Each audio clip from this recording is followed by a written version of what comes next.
Hey guys, welcome back to Bibliophile Reads. I'm Courtney and today you're joining me for my August TBR. I'm so excited to be doing this TBR. If you've been following my channel for a while, you know that I don't always do a TBR because I'm quite the mood reader, but I felt for August, I wanted to sort of conclude the summer with some books that I've had left hanging in the balance or have more of a summer vibe. I am one of those people who feels like fall starts in September. My birthday is September 3rd and I literally feel like it is fall.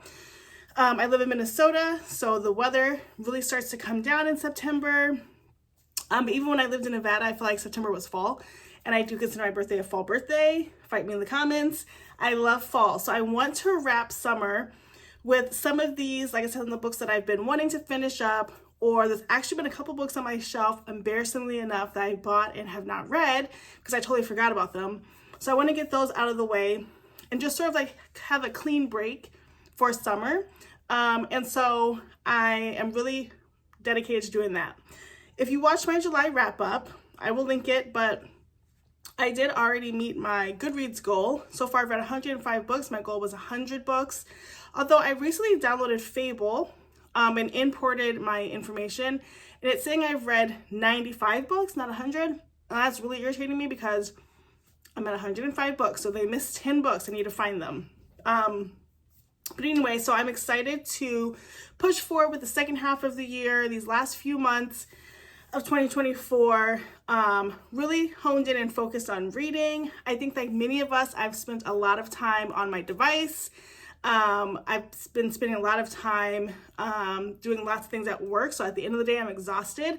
But this month, I want to reset my own expectations for myself and really dive back into reading fully and less scroll time and meaningless just like staring off, and really focus on books. So I have a ton of books that I want to read. I have physical and digital books.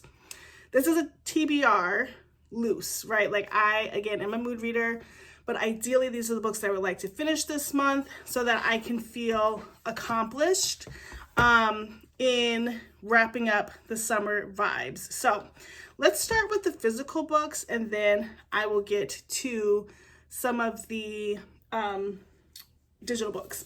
Okay, so coming in, one of the first books that released toward the end of July was The Grandest Game. This is by Jennifer Lynn Barnes. I'm filming this on August 4th. So in all honesty, I've already finished this book. This was on my TBR for August though. And this book is part of the Inheritance Game universe, but is not part of the Inheritance Game series. This book has Avery sort of masterminding some games for players to win a big pot of money. And this book I'll talk more about in my weekly vlogs. But I would love to read this. I had hoped to read this in August and I did finish it. It's like the first book I read this month. The next book that I wanted to read that I did, in all honesty finish was The Only Game in Town. And this book is almost like an Inheritance Game thing, but we are in a small town. We have Jess, who's lived there her whole life, and Carter, whose grandfather lived there, supported the town, and has just passed away. And the grandfather's last big hurrah is to have the whole town participate in this game to win some of his fortune. So I've had this on my shelf for a while, and I literally forgot about it until I was looking for something else, and this came up, and I was like, oh yeah, I wanted to read that. Okay, I'm also really digging into library books again. My Libby, well, first of all, I haven't been to the library as much this summer because we're not going weekly, but now my daughter just started anime club and she's super excited about that, and they meet, and so I think I'll have time to be at the library more. But anyway, I wanted to dig into that because there are a lot of books that I don't have space for, but also like I don't know if I'll love, but I want to try them out.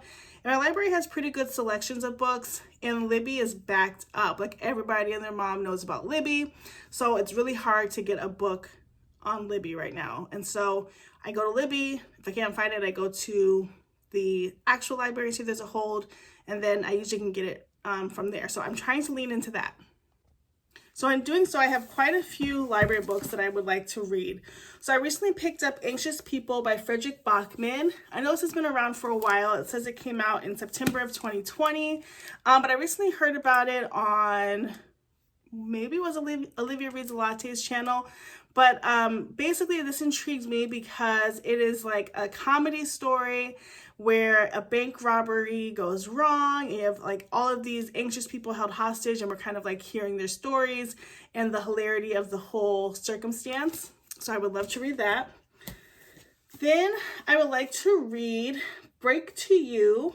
And this is a Neal Shusterman book.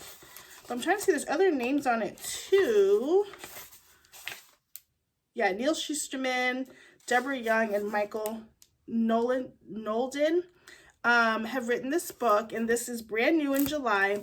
I actually had it digitally, and I read the first few pages. I was like, I don't know what's happening. I probably wasn't in the best space to be reading it. I probably had something on in the background, but I did see it at the library today as a new book, and so I wanted to pick it up. I really love Neal Shusterman books. He wrote the Scythe series that I just devoured. I still need to read The Gleanings. That is like a tale of short stories from that series, but I really like his writing. This one says, Adriana knows without a question, without any shadow of a doubt, that she and John are going to meet. She doesn't know how, but they will. Adriana will make it happen with the sheer force of her will, even if she has to dig through every wall between them with her bare hands. John knows it's crazy, but he can't help but feel that, like Adriana said, their lights will ignite and be blinding, chasing away all this darkness if they meet. No, not if they meet, when they meet, because for them, there is no option B. So again, another sort of, what's the word I want to say, dystopian sort of type book. But anyway, I just like his writing, and it was available. Then I also picked up today this book called Disorientation. In all honesty, I was drawn to it because it was pink, and I love the color pink. I also love the pink-green combination. Like I have this as well, my little cup holder.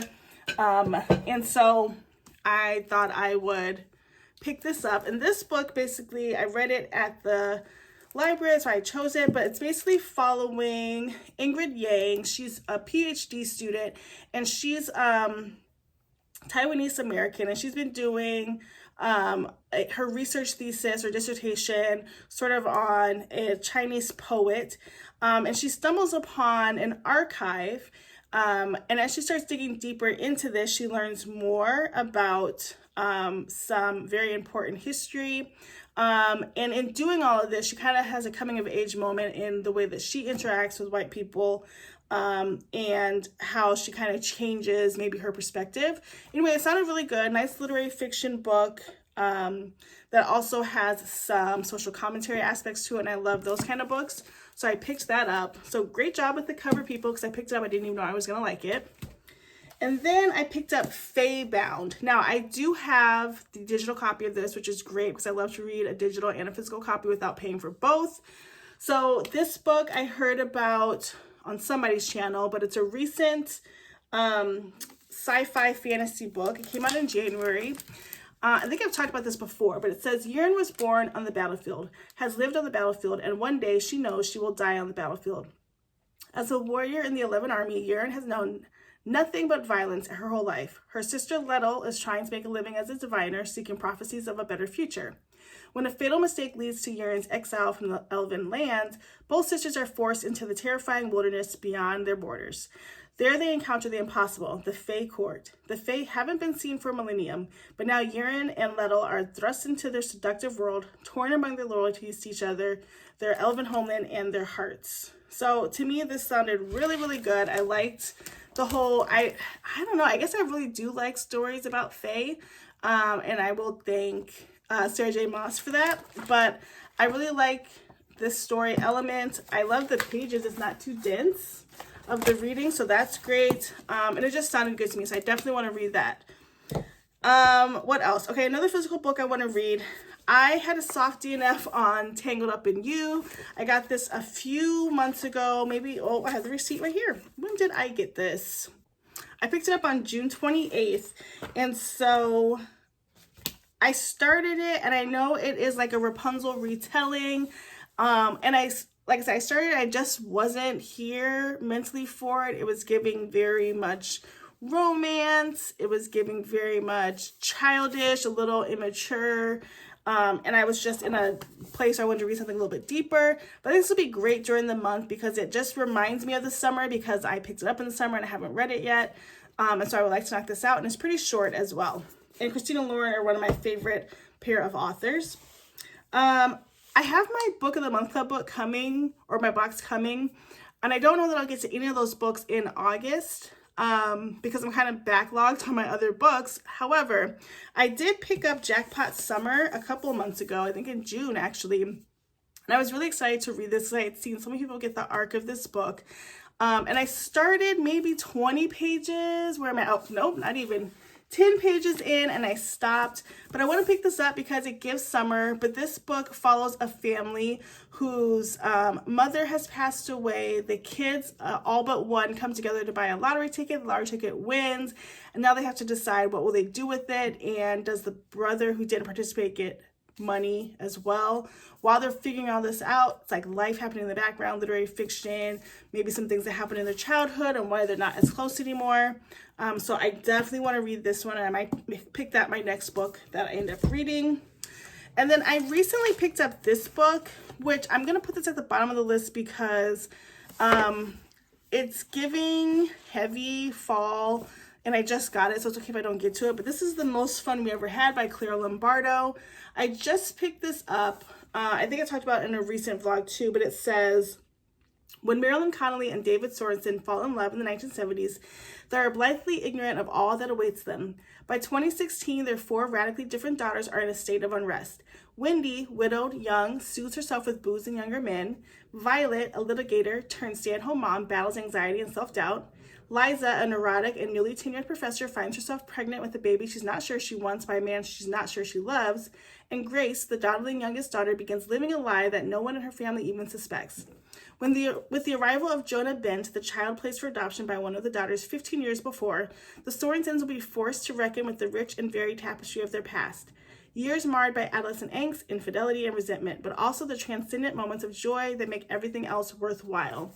So these types of family drama books are really my favorite in the literary fiction genre, and so I'm excited to get into that. But again, this is a thicker book, and it's definitely a fall vibe to me. So if I don't get to it in August, I'm okay to move this to September. But I wanted to show it because it was also on my bookshelf, and I immediately forgot about this. I just picked it up. So let's talk about some of the digital books I would like to read this month, and this list is getting long.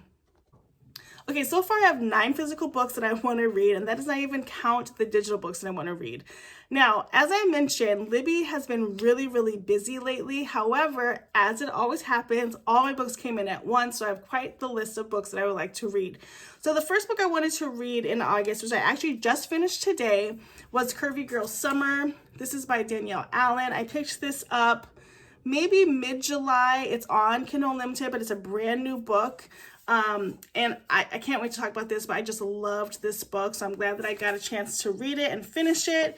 Super well written. It's just completely on point. I'm going to go through my Kindle to see other books that I want to read.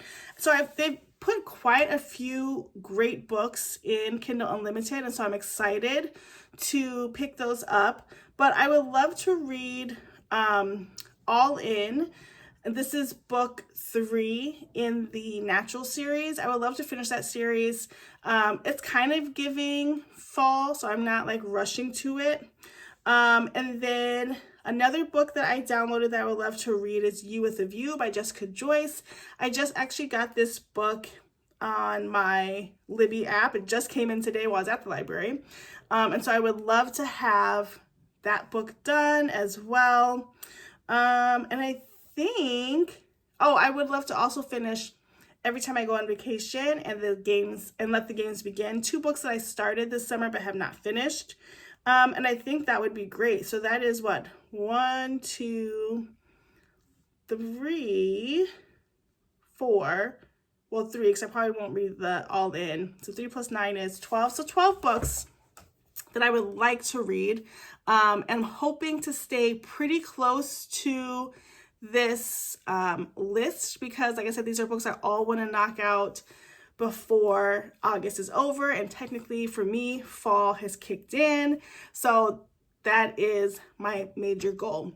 So comment down below if you've read or want to read any of the books that I have, or you have some great suggestions for books that will help wrap up the summer. As always, thank you so much for watching. Please like, comment, and subscribe. Subscribing is free. I'm at 823 subscribers. I'm trying to get to 1,000. So if you love my channel, don't forget to subscribe, turn on post notifications. I do post Thursdays and Sundays. While Thursdays are a bit trickier, I always try to post every Sunday. And if you like the channel so much that you know somebody else that might like the channel, please share it with them so we can continue to build our amazing community. I will see you in the next video. Bye, guys.